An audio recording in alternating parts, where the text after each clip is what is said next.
Perhaps the greatest marker of the success of writer-director Noah Baumbach's The Meyerowitz Stories, new and selected, is that it feels both incredibly specific in its depiction of this one family at the same time as being completely universal in its assessment of family.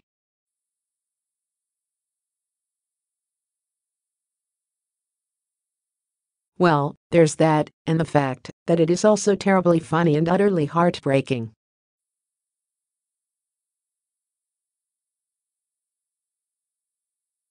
Of course, it should be universal enough.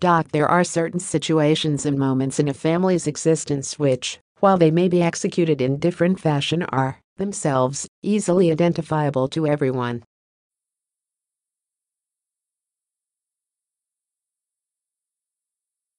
There is nothing particularly unique when at the start of the film a father, Danny, Adam Sandler, brings his daughter, Eliza, Grace Van Patten, to his father's house for a final dinner before she goes off to college.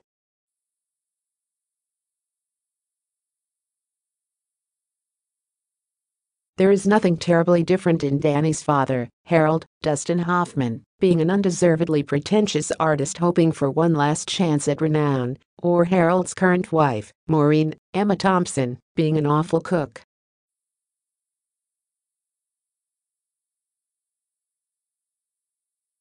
These are just facts, and while they may not be the facts of your family or mine, they are perfectly understandable.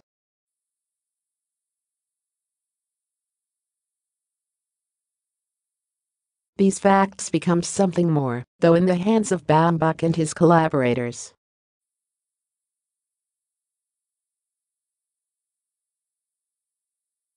Harold sitting on his mountain, unleashing complaint after complaint on everyone he perceives to be below him, which is just about all of humanity, is beautifully funny in its relentlessness and ubiquity.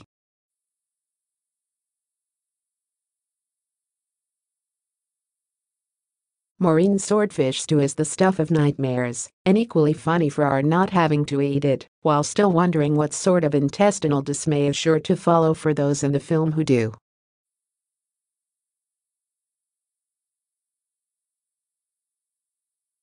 The Meyerowitz family, which also includes Danny's sister, Jean, Elizabeth Marvel, their half-brother, Matthew, Ben Stiller, and Matthew's mother, Julia, Candice Bergen, is a wholly recognizable amalgam in this day and age.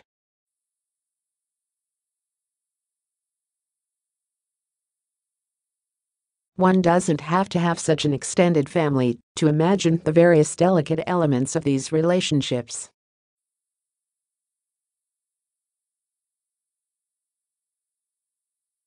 The main thrust of the Meyerowitz Stories deals with how this particular family reacts to and cares for Harold as he ages, and deals with a medical issue again, not a unique situation.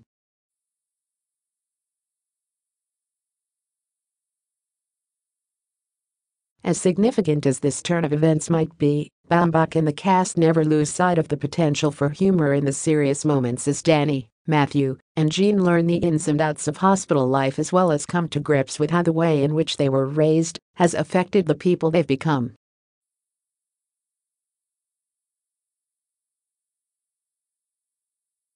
This is then a story about a family in crisis and making sure past mistakes don't repeat themselves.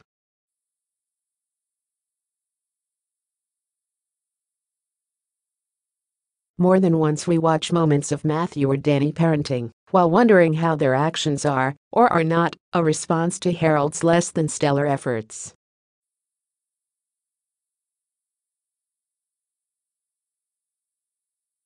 Baumbach's storytelling makes this universal, with the audience able to instantly wonder how their own parenting might be reflected in their child, or their parents' work might be reflected in them.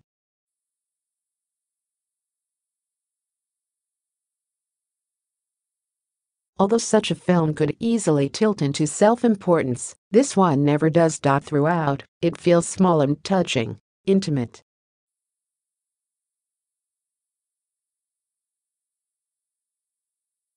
Everyone watching might be able to see themselves in it, but the Meyerowitz Stories never feels as though it is stretching for that. It remains focused on these people.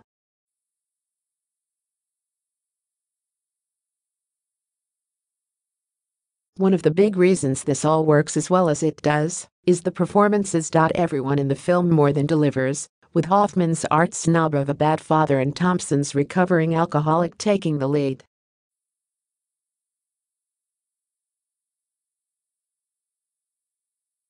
That said, singling the two out feels wrong in a movie in which the actors playing the three main siblings are as good as they are.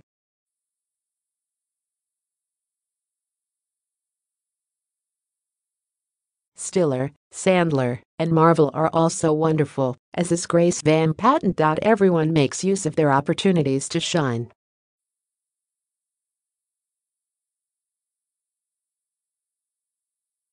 As big as the extended family may be in the Meyerowitz stories, and while there are moments with many people in them, some of the best scenes in the film are with just two people.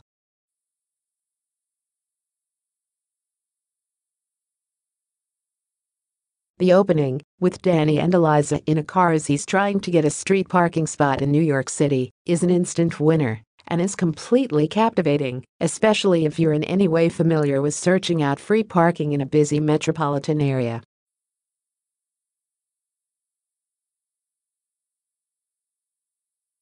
This may not be the only time you've seen such a thing on screen, but that fact fits very well with the movie as a whole.